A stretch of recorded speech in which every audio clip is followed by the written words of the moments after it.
कटरा में जनसभा को किया संबोधित, कहा कांग्रेस देश का सबसे भ्रष्ट परिवार।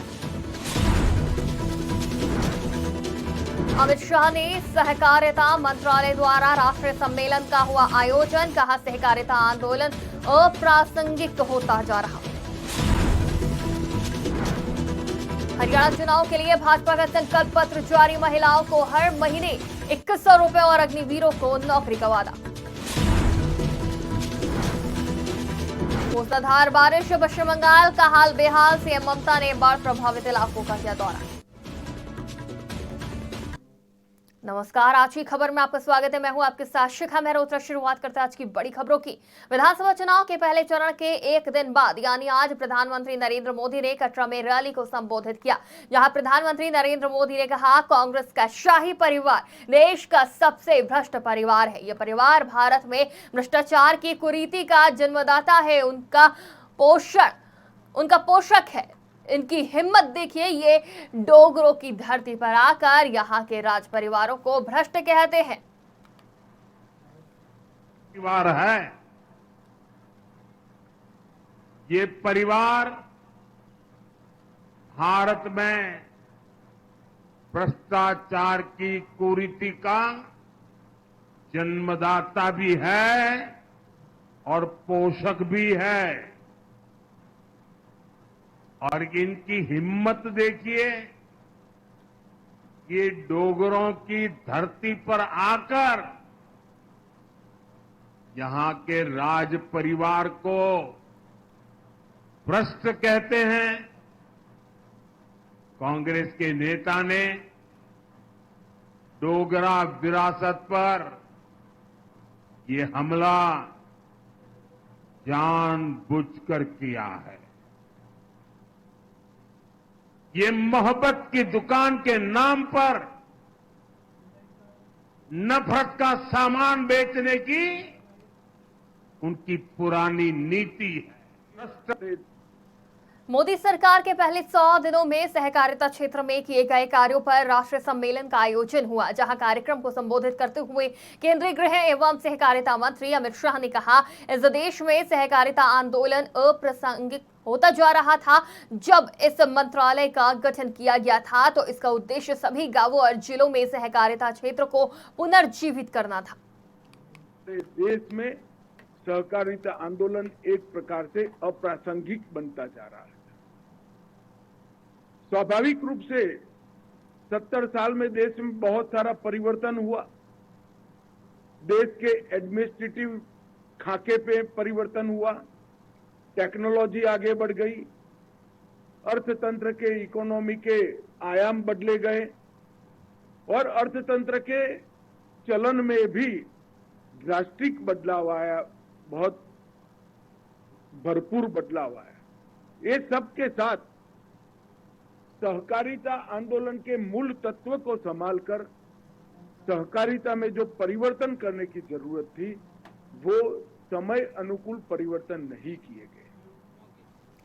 केंद्रीय मंत्री और भाजपा के राष्ट्रीय अध्यक्ष जेपी नड्डा ने हरियाणा विधानसभा चुनाव के लिए पार्टी का संकल्प पत्र जारी किया। इस मौके पर हरियाणा के मुख्यमंत्री नायब सिंह सैनी, हरियाणा भाजपा अध्यक्ष मोहन लाल बडौली भी मौजूद रहे। केंद्रीय मंत्री और भाजपा के राष्ट्रीय अध्यक्ष जेपी नड्डा ने कहा हम घोषणा पत्र को कैसे देखते हैं। कांग्रेस ने घोषणा पत्र को लोगों की नजरों में एक डाइल्यूटेड दस्तावेज बना दिया है। कांग्रेस की संस्कृति ने घोषणा पत्र की प्रासंगिकता को समाप्त कर दिया है। उनके लिए ये दस्तावेज महज एक औपचारिकता है और लोगों के साथ छलावा करना है।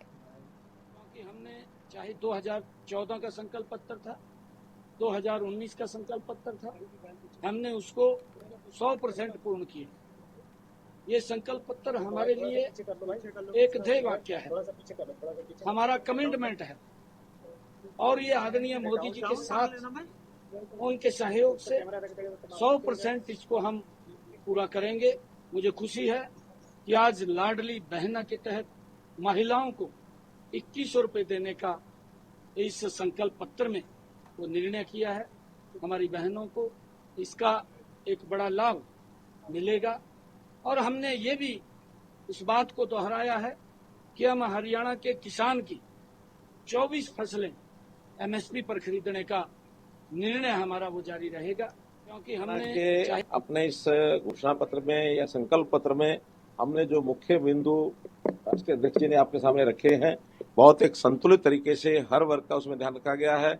महिलाओं का ध्यान रखा है, युवाओं का ध्यान रखा है, किसानों का ध्यान रखा है, जो हमारा पिछड़ा समाज है, अनुसूचित जाति समाज है, इन सब का ध्यान रखा गया है।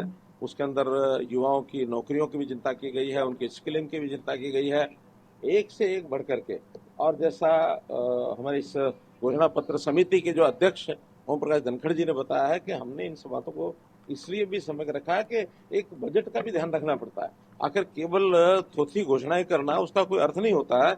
हम कौन सी चीज, आज भी बहुत से विषयों में हम देश में नंबर 1 पर हैं, आगे भी नंबर 1 पर रहेंगे, लेकिन सब चीजों को मेंटेन करने के लिए सबसे बड़ा विषय होता है अपना फाइनेंस, अपना रिसोर्सेज के बिना, क्योंकि कांग्रेस ने इतने पहले प्रदेशों में संदेश दिए, घोषणा पत्र किए, जो अपने रिसोर्स का ध्यान रखे बिना कर गए। हमें मैनिफेस्टो के बारे में अगर समझना हो तो मैं हमेशा एक बात कहता हूं, जिसका जिक्र ओम प्रकाश धनखड़ जी ने भी किया, जिसका जिक्र हमारे अध्यक्ष जी ने भी किया और जिसका जिक्र हमारे मुख्यमंत्री जी ने भी किया, कि हम मैनिफेस्टो को कैसे देखते हैं। साधारणतः कांग्रेस ने जो रिवायत चलाई, उसने मैनिफेस्टो या संकल्प पत्र को लोगों की नजरों में एक डाइल्यूटेड डॉक्यूमेंट बना दिया। उस डॉक्यूमेंट का रेलेवेंस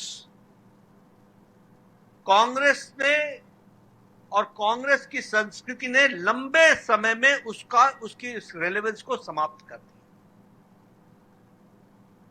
उनके लिए यह डॉक्यूमेंट महज एक औपचारिकता है, उनके लिए यह डॉक्यूमेंट महज एक रिवायत को पूरा करना है और उनके लिए यह डॉक्यूमेंट लोगों के साथ छलावा करना।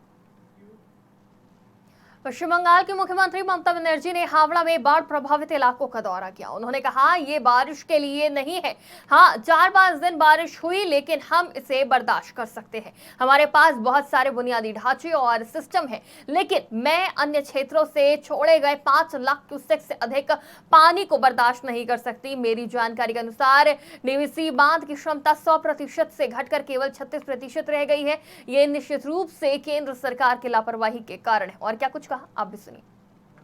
পুরো দ্বীপ জল ছাড়া বৃষ্টির জন্য এই বন্যা হয়নি। This is not for rain. Yes, 4-5 days there was a rain, but we can tolerate that. We have so many infrastructure and system, but I cannot tolerate, people cannot tolerate more than 5 lakh cubic water what has been released from DVC and other area. The capacity of DVC dam, it came down 36% only, so far my knowledge is concerned, from 100% to, because definitely the negligence from central government, no dredging, no desiltation, years to years. And we are fighting the battle every year. Why Bengal people will fight the battle? One nation one election पर राजद नेता तेजस्वी यादव का बयान सामने आया है, जहां तेजस्वी यादव ने कहा कि ये गैर संवैधानिक काम किया जा रहा है, लोकतंत्र को खत्म करने का प्रयास किया जा रहा है। यह बात प्रमाणित हो गई है कि भाजपा आएगी तो लोगों का मताधिकार छीन लेगी, लोकतंत्र को खत्म कर देगी। ये धीरे धीरे चुनाव को समाप्त करने का एक प्रयास है। वन नेशन वन इलेक्शन को लेकर के हम इतना ही बोलना चाहेंगे कि भाई ये तो जब बिल आएगा तो देखा जाएगा, पार्लियामेंट में भी हम लोग का क्या स्टैंड रहेगा ये हम लोग देखेंगे। लेकिन आप देखिएगा ये पूरी तरीके से जो हम लोग कहते आए हैं, भर चुनाव कहते आए हैं कि ये गैर संवैधानिक काम जो है किया जा रहा है, डेमोक्रेसी को ख़त्म करने का प्रयास किया जा रहा है। आज वन नेशन वन इलेक्शन जो है वो ला रहे हैं, आगे बोलेंगे one election one nation one party, कल को बोलेंगे वन नेशन वन लीडर। तो ये लोग तो हम लोग जो कहते हैं कि बीजेपी आएगी तो चुनाव को धीरे धीरे जो है समाप्त कर देगी, लेकिन अभी 4 राज्यों का चुनाव था, 4 राज्यों का एक साथ चुनाव नहीं करा पा रहे हैं। झारखंड और दिल्ली का क्यों नहीं कराए भाई? महाराष्ट्र का क्यों नहीं कराए जो 5 राज्यों का था? आप केवल जो है कश्मीर अपने सुटेबल जो हो उसी हिसाब से आप करते हैं। तो ये बात तो प्रमाणित हो गया है कि बीजेपी आएगी तो लोगों का वोटिंग राइट छीन लेगी, लोकतंत्र को खत्म कर देगी। आज की बड़ी खबरों में फिलहाल इतना ही। देश और दुनिया की तमाम खबरों के लिए देखते रहिए आज की खबर।